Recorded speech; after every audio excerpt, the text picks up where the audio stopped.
గ్రామ నూతన బాడీ ప్రమాణ స్వీకారానికి ముఖ్య అతిథులుగా వచ్చేసినటువంటి డాక్టర్ మల్లు రవి పార్లమెంట్ సభ్యులు, మరి మన కల్లకుర్తి నియోజకవర్గ శాసనసభ్యులు పెద్దలు కసిరెడ్డి నారాయణ రెడ్డి గారు, మరి market committee vice chairman Bhaskar Reddy గారు, మరి నూతన బాడీకి అందరికీ కూడా నా నమస్కారాలు తెలియజేస్తూ ఉన్నాను. కర్తాల గ్రామం శ్రీశైల పుణ్యక్షేత్రానికి ముఖదారమైనటువంటి గ్రామం.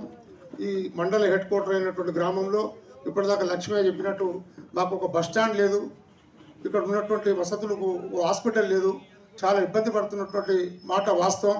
ఇప్పుడు మన ప్రభుత్వం ఉంది, మన ఎంపీ గారు ఉన్నారు, మన ఎమ్మెల్యే గారు ఉన్నారు, మరి మీరిద్దరు కూడా ఈ ప్రమాణ స్వీకారానికి వచ్చేసి ఉన్నారు కాబట్టి ఈ పనులు త్వరలోనే పూర్తి చేస్తామని మాకు హామీ ఇవ్వవలసిందిగా నేను ఇద్దరిని కూడా కోరుతా ఉన్నాను.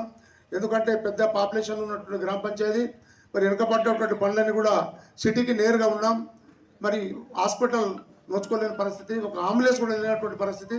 ఏమైనా అయితే ప్రాణాలు కాపాడుకోవడానికి హైదరాబాద్ చేరుకోవడానికి కూడా చేరువలో ఉన్నటువంటి మాకు అంబులెన్స్ కూడా లేనటువంటి పరిస్థితి కాబట్టి మాకు జూనియర్ కళాశాల, మరి హాస్పిటల్, మరి బస్ స్టాండు ఇవన్నీ కూడా పెద్దలు ఇక్కడ వచ్చి ఉన్నారు కాబట్టి ఇప్పుడు మనకు ప్రకటించిపోతారని నేను ఆశిస్తూ ఉన్నాను.